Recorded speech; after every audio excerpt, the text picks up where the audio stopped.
All right, everyone, hands up in the air if you're an extrovert. All the extroverts, hand in the air. Let's see, we got 1, 2, 3, 4, a couple. Okay, that's not too bad. Introverts, if it's okay, can you put your hand up in the air? Wow, lots. Man, this message is for you guys then. Okay, hey, this isn't you, no. Hey, listen, no matter whether you're an extrovert or introvert, obviously extroverts in certain situations, they don't often feel uncomfortable. They're very comfortable in different environments, whereas introverts sometimes they're more uncomfortable in more environments. I understand the truth behind that. I think there are some things though that some areas in life, some certain scenarios we find ourselves in where we're just uncomfortable no matter who you are, right? No matter what you do or where you go, you're just uncomfortable. And it's something that we all relate to. A few things that come to my head that I had prepared is like, after your turn, after you turn around after your turn at bowling. How uncomfortable is that moment? Anyone? Is that true or not? You're like, I'm bowling. I've just had my turn now to turn around and be like, walk away. That's uncomfortable. That's uncomfortable. What about seeing someone a teacher that goes to your school out of school? That for me was always awkward. I'm like, I thought you lived at the school. Like, that's weird. Okay, so far I'm not catching everyone. They're like, yeah, I'm fine with bowling. Yeah, I'm fine with co-workers and teachers. But, okay, what about this one? You go to the bathroom after someone, and the toilet seat is vaguely warm. Is that not an uncomfortable feeling? Anyone else? You're like, I'm uncomfortable, I'm an extrovert, but I'm not that extrovert. What about if you've ever been on a youth camp or any sort of retreat or anything, you'll have this one where you go around the room, everyone's going to go around the room and say a fun fact about yourself, right? And the whole time, you can't focus on what anyone else is saying because you're so worried, busy thinking about what you're going to say. What do I do with my life? What's fun about me? I'm a person. Like, that's the best I've got. That's a thing. That's a real thing. I'm going to move over here because I like you guys better. No, because we're YouTube. By the way, beautiful resistance be on YouTube. It's going to be good. Jump on there. So what about this one? Maybe you've experienced this one lately. Uncomfortable feeling. The awkward moment when you end a Zoom call. You're like, oh, bye, see you later.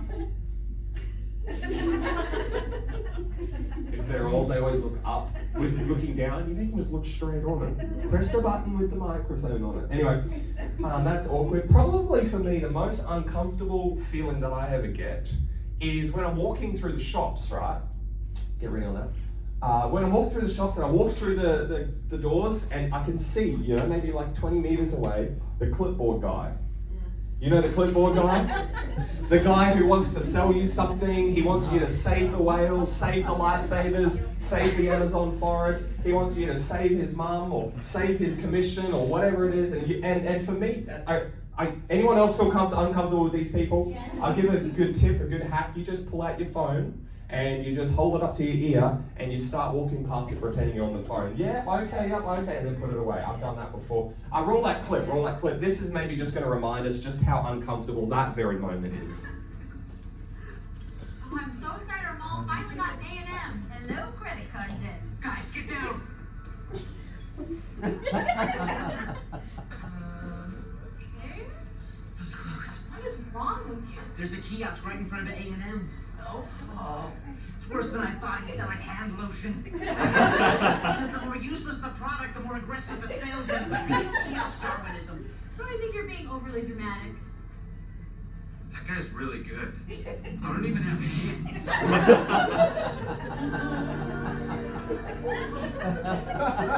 That was disturbing.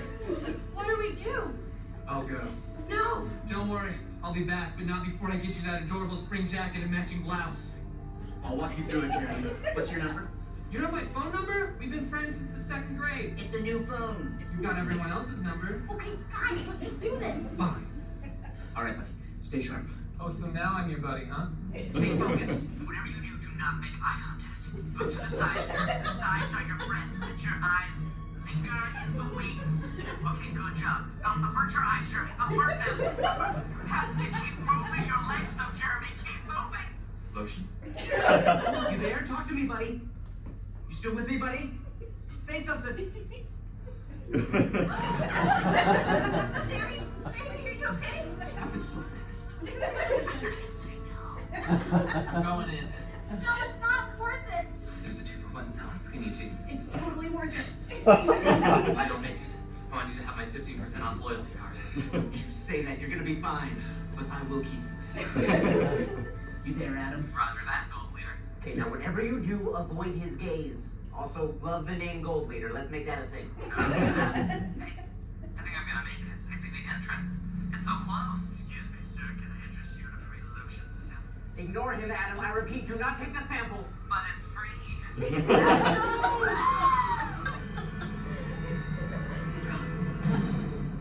He's gone. You buy 3 boxes, you get a free loofah. Lost in 3 minutes. Wait, you stay here and take care of the wounded, Natalie. Come with me. Okay, I need a diversion. Don't pretend like you're interested in buying something.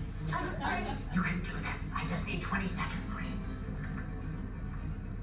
Hey, man, I am a woman. I stand and I need some lotion because of how dry my skin is, and so I'm here to buy some lotion. Oh, you are really bad at this. You know, if you've purchased our super deluxe package of... What's wrong? Why is he stop talking? I think he senses I'm super poor. You know, if you were for a friend, Leo would throw in a bottle of liquid nail shiner. Don't do it, Natalie. That's just water with glitter in it. I prefer him.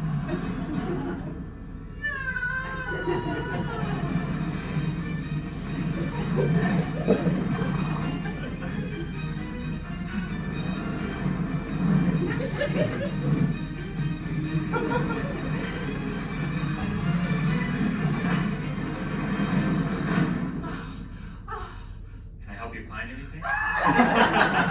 How uncomfortable is that moment? I tell you what though, for me personally, I've literally walked into the shop before and literally turned around and walked back out again in order to avoid the awkward.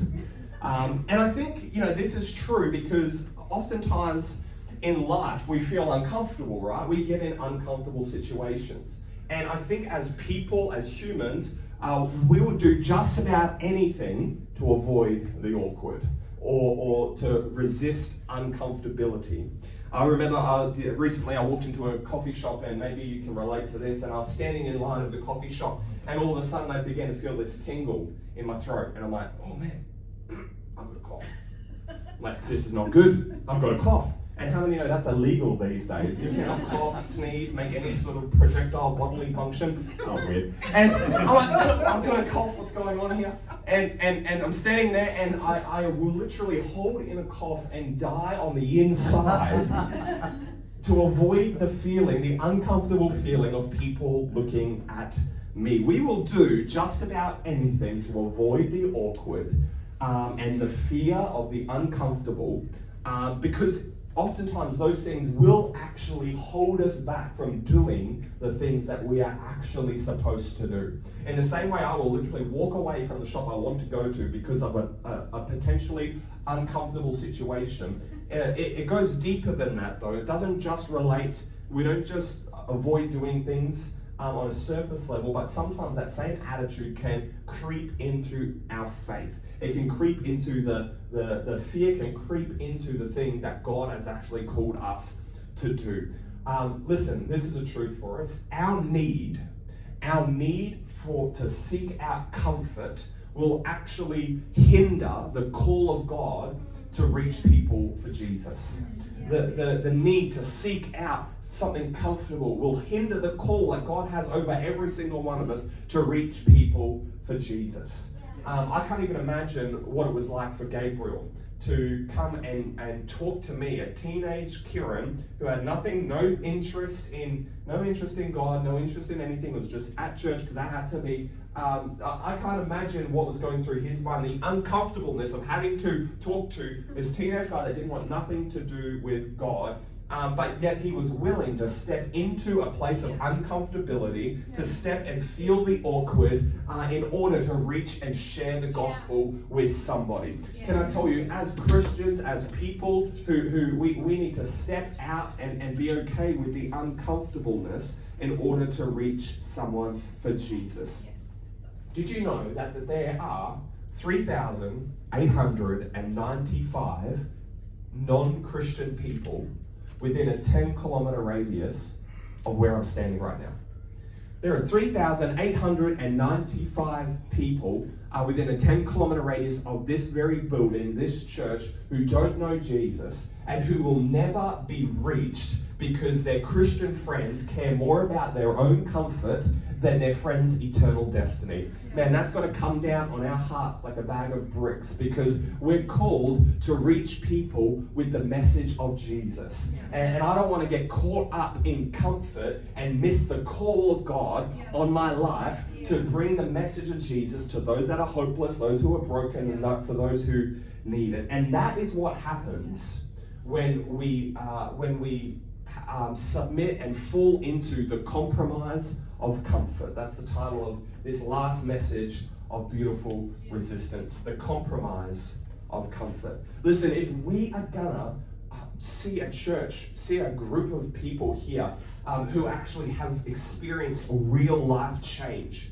like God has shown up in their life. God has done something fresh in them. If we're going to see that happen, families, people just like you, just like me, young people, young adults who encounter Jesus and come together, it's going to take us, people, Christians, to step into a place of uncomfortability, to not avoid the awkward and actually reach them for Jesus and not fall into the compromise of comfort.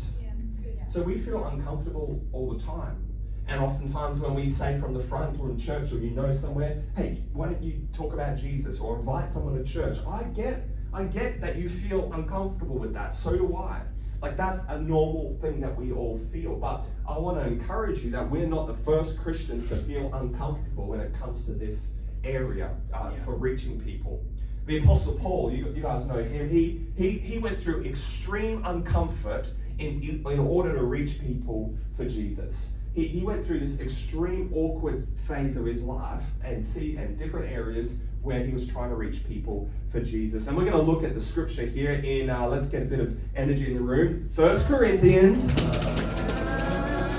let these guys go now, so. 1 Corinthians chapter 9, verse 19 to 23.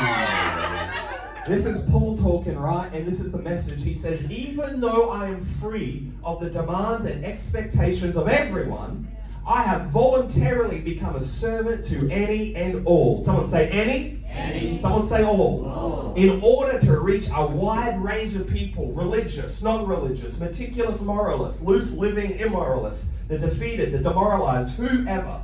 I didn't take on their way of life. In other words, I didn't compromise, but I kept my bearings in Christ. In other words, I had a conviction and I held to my conviction. I didn't compromise, I held to my conviction, but I entered into their world and I tried to experience things from their point of view. I've become just about every sort of servant there is in my attempts to lead those I meet into a God-saved life. I did all of this because of the message, the gospel, the message of Jesus. I didn't want to just talk about it, I wanted to be in on it. Do you see Paul describing the fact that I was willing to stand uncomfortable and be awkward in order to reach one person, one group of people for Jesus? Paul understands awkward. He understands uncomfortable nature of what it means to reach people for Jesus. But to fully understand this scripture tonight, we've got to understand a little bit more about Paul, right? He was a regular dude, but Paul, he grew up, his whole life, he grew up in a Hellenized Roman culture. Hellenization just means an invading Greek influence. So the way the Greeks did things, it was invading into the Roman world. And Paul is a Jew. And if you know anything about Jews and Greeks, they don't get along, they don't mix, okay? The things that the Greeks do, the Jews don't do and actually really don't like. Greeks are more like free, hippie, go free, so like, yeah, let's go, God's everywhere, parties everywhere, let's do it. And let's say the Greeks are more like the Australian Aussie bloke, okay, just beer gut, thongs, footy shorts, flannel shirt, beard that's half scab, not like mine. But that's what the Greeks were like, right? And then Paul, he's a Jew. And let's just say Paul is kind of like that really sophisticated English lord, okay? That really like, ooh, what is that? That is what the Jew was, okay? And that's what they saw the Greeks as. And you don't see those things mix all of the time. But you've got to understand, Paul, he grew up in this society where he really disliked the Greeks. He would push against, he wouldn't do anything that they would do. He wouldn't hang out with them. There was clear boundaries between them. And so Paul grows up, he's Saul at this point, he grows up, and then he moves from his hometown in Tarsus, and he moves to Jerusalem. And he becomes a Pharisee, like a religious political party almost. And he joins the Pharisees, super Jewish, and they go in there and he starts rising the ranks, man. He starts to study and surpass all of his peers. He's like that annoying guy in school that just gets A+s all the time, and you're like, just go die already. You know what I mean? That's who Paul is. He's rising the ranks. Everyone, he's surpassing. He's got the best teacher in all of this. He is moving up the ranks, and then he starts cleaning up the streets of Jerusalem. He's killing Christians. He's trying to kick out this little movement called the church, and he's trying to take them out and get rid of it all because he is super Jew here. But then you remember what happens on the road to Damascus. All this time he is persecuting Christians, Jesus followers, but then Jesus shows up and say, yo, you're persecuting me. Paul goes blind, he gets sent to a house, and he's there in the house, and then God sends another Christian called Ananias to the house to preach the message of Jesus, to share Jesus with Paul. Talk about uncomfortable. Imagine you going to the person's house who's trying to kill you and all your friends and family, not just like, I don't like you, you're stupid. No, like kill, dead. He's going to their house, and he gets put in this uncomfortable situation. But Ananias says, you know what? I'm going to be uncomfortable walking through this door with a murderous man who wants to kill me. But because Jesus said, I know it's uncomfortable, but there's something greater going on here. So I'm stepping in. And I'm thankful for Paul, man. He wrote a lot of good stuff, but it wouldn't be anywhere apart from one nameless. He gets one mention in the Bible, one guy who was willing to stand in a place of awkwardness and uncomfortability in order to share the gospel. So Paul, he understands what it's like. And later on, Ananias, he says, God's called you to the Greeks. He's called you to preach the message of Jesus to the Greek people. Peter, yeah, he's good. He's got the Jews covered. He's got our people covered. But God's called you to go to the Greeks. It's like someone saying to the High Lord, the English poppy dude, like, hey, I want you to go to Australia, to Logan, and I want you to go there and do this sort of thing. And he's like, oh, okay. And that's the relationship happening here. But he has been called to the Greeks. And so we got to understand, maybe I slide in the spirit. And then we got to understand the fact that Paul must be passionate, right? If he's going to do this thing, if he's going to reach these people for Jesus, there's got to be this element of passion in him. I've got a couple of points I want to draw out that highlight the fact that he was uncomfortable, what he did about it. The first thing is that Paul's passion exceeded his position. His passion exceeded his position. Paul, he was born in the right family, he was from the tribe of the Levites, man. He was the number, like, if you know anything, he was like the top dog. Priestly family from the Old Testament. He was like the high family. These guys were the bomb, man. If there was anyone that was going to be in the top status, the top tier of society, it was going to be Paul. So he's born into the right family. He's born in the right city. He's studied under the right mentor. His mentor is one of the great legends. But he's got all this high position, all this great opportunity. He's hungry, he's passionate, graduated top of his class with honors and more. He has got every certificate under the sun. He is ready to go. There's so much potential. He's hungry, he's passionate, he's ready to go. But then I love what he says here. He says he lowers himself down to the status of a servant. So that's like that English guy coming down and saying, alrighty, I'm going to reach these Australian bogans. Going to take my suit off, Yes, I come from a rich family, I'm a lord, I've got a castle, I'm going to leave all that position in order to do something that God's called me to do. And so he steps out of his position because the people mattered more than his position. Yes. And so he lowers himself to this level as a servant. You don't go from being the 2IC, the CEO, you don't go from being the boss, the top dog, down to the cleaner, to the trash collector, the floor. So you don't go down to that level, or not even that. You don't go down to that level without being some level of uncomfortability. But Paul was willing to do that. Yeah. His position didn't count. He was after people. And let alone doing it to yourself. It was his own demotion. No one loves a demotion, but Paul did it to himself. He was willing to feel extremely uncomfortable in order to reach people for Jesus. The other thing is this: Paul's passion exceeded his personal preference. And this is a big one, especially for young adults. And I know because I'm a young adult and I struggle with this as well. But his passion exceeded his personal preference. He was so... his eyes were so set on needing to reach people that it didn't matter about what he wanted to do. He realized what God wanted him to do was greater than what he wanted to do. And I'm not just talking, he didn't like Greeks on some philosophical level. I'm talking about right down to the daily things, like the food they would eat. It wasn't just the Greeks, they ate all sorts of food, and according to Jewish law, he grew up not being allowed to eat certain foods, all that sort of stuff. But Paul, he even the very foods that the Greeks ate would disgusted him. It wasn't just like, oh, I don't like fish and chips, is there anything else? No, it would be like unbelievable that I would even touch that fish, that I would even be in the same, like it was this deep cultural thing that he was released from that he was released from, right? Now that he was a Christian, but he was willing to put aside his personal preference, put aside the things that he felt, well, I like this, but I don't like that. He was willing to do that in order to reach people for Jesus. So I wonder what personal preferences you're holding on to that are holding you back from completing the call of God to reach people for Jesus. The next thing is this, is that Paul remained fixed on his mission, but flexible in his methods. He remained fixed on the message of Jesus, but flexible on the method. He remained flexible on the method because he knew his mission, his message was so important, so focused, and he committed himself to doing what God wanted him to do. In church life, in the way we do things, that's going to sort of change, right? There's change here, there's change there. There's going to be change a little bit everywhere, but the thing that never changes is the message of Jesus. The thing that never changes is us putting him first. If you were alive long enough, maybe you've seen videos of the way they used to do church, right? With the choir in the corner and the guy with the suit on all the time and the pastor's on the front, or, they do Sunday school stuff like. We don't do that sort of stuff anymore, right?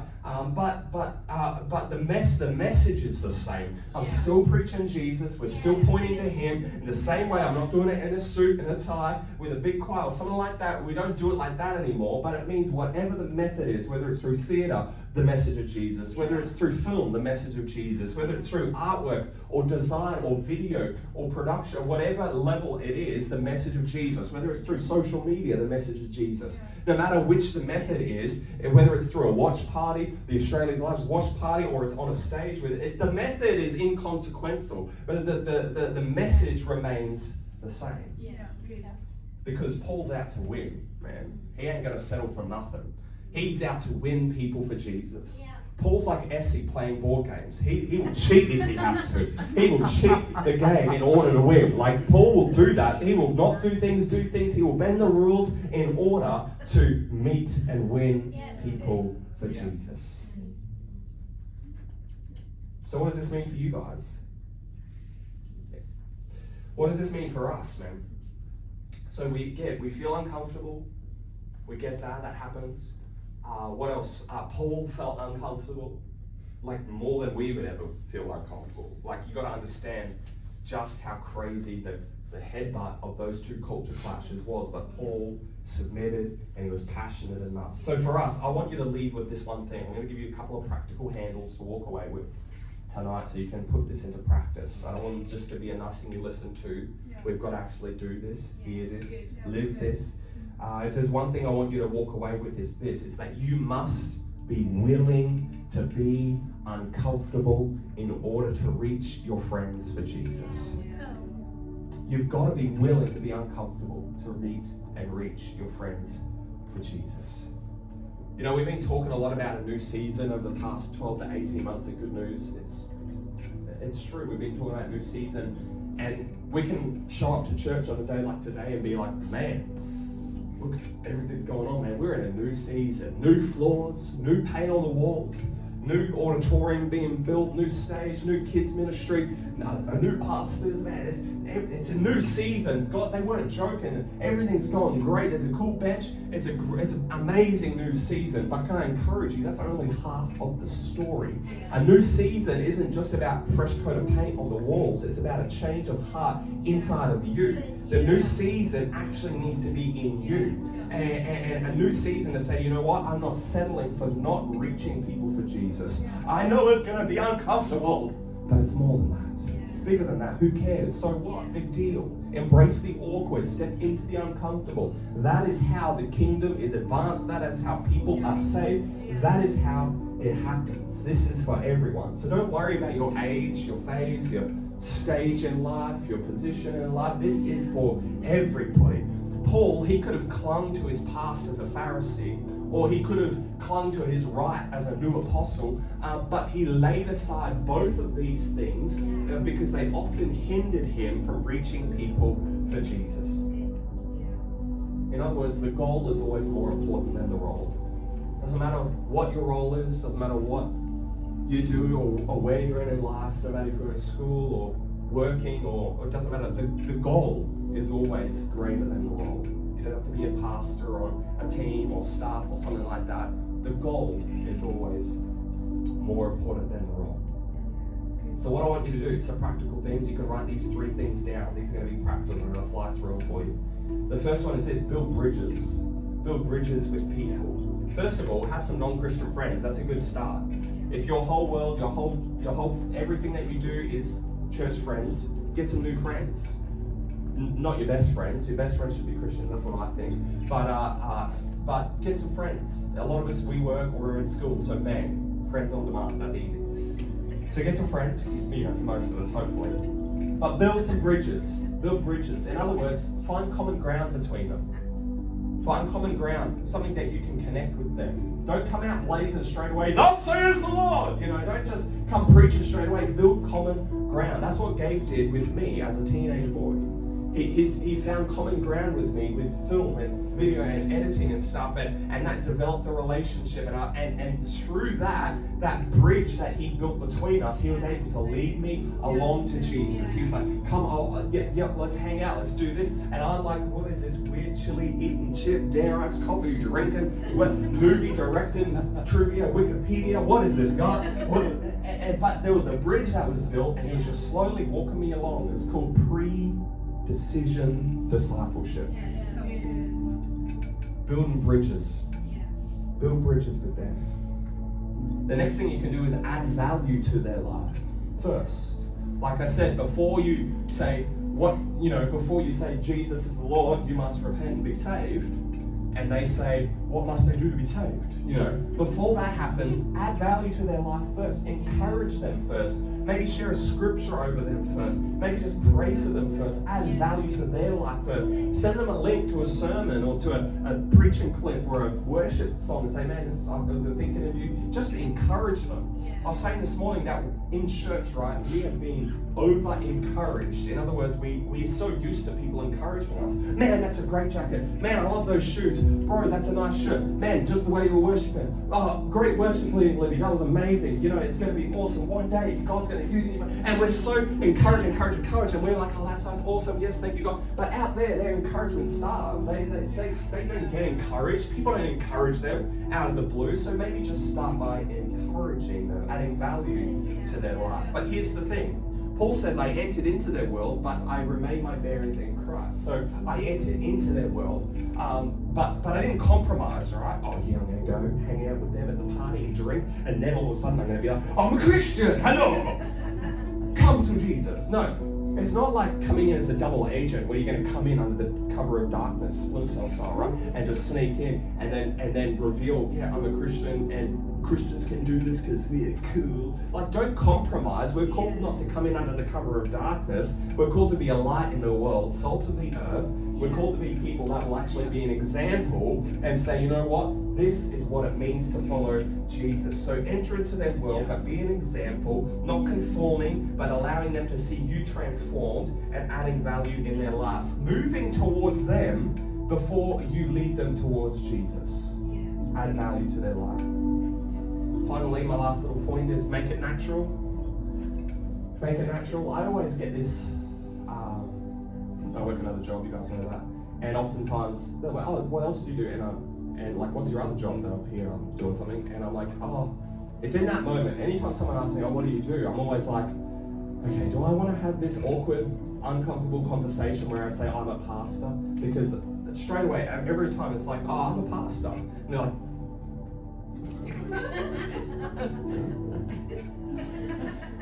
pastor? Is that like a priest? Do you have to wear a robe? Do you have to wear a little belt thing? I'm like, no, it's not like a Catholic thing. You don't have to sit in a little booth. No, you don't have to pray like that. No, it's not like that. And I have to have that conversation where I'm explaining that, you know, not this monk. I'm not, you know, it's not weird or anything. I get to wear Nikes to church, you know. I don't polish much. I have to have that awkward conversation, but I always do it and I always share it because there's an opportunity to break down a stereotype, break down a wall, break something down and say, you know what, I'm just a normal person like you. I have a family, I have issues, all of that, but I love Jesus and I go to church. I break that down. Can I encourage you? You're going to have a chance tomorrow to put this into practice. To embrace the uncomfortable. It's not comfortable. I know it's not comfortable because that's the point. But here's the thing about Paul. One thing I missed is he got comfortable with uncomfortable. We're going to have to get comfortable with uncomfortable. But you're going to have a chance to do this tomorrow. Why? Because nearly every person in this room at some point tomorrow, Monday morning, or sometime, someone's going to ask you, oh, what did you do on the weekend? Everyone's been asked that question, and every single one of us has had that thought, oh, do I mention church? Depends who it is, I guess, right? That's what we think to ourselves. But you're going to have an opportunity tomorrow. We say, yeah, Friday, you worked and then hung out on Friday night, and Saturday went to the beach, that was good, and Sunday, well, listen to some music and hung out with some friends or not much or whatever. But tomorrow you're going to have the prime opportunity to say, I went to church. I went to church. Bang, straight away you're opening a conversation, creating an opportunity that may one day eventually lead someone to Jesus. 3,895 non-Christians just in 10 kilometers of this spot. Come on, as a church, we're called to reach at least 3,895 people. We're called to reach at least, we're called not to be those friends, those Christian friends that never told anyone about Jesus, who never was bold enough, who was always too scared or cared more about our own comfort than someone else's eternal destinies. Come on, we're called to be better than this. We're called to reach people for Jesus. We're called to see them saved, life changed, transformed, healed, renewed, restored, set free. That's what we're called to do. Given an injection of hope that cannot be found anywhere else, a water that will satisfy, the bread of life, Jesus, the Son of God. That is who we are called to bring and preach and share and offer and say this is who we are living for. So make it natural. Let's not care more about our comfort than their eternal destiny.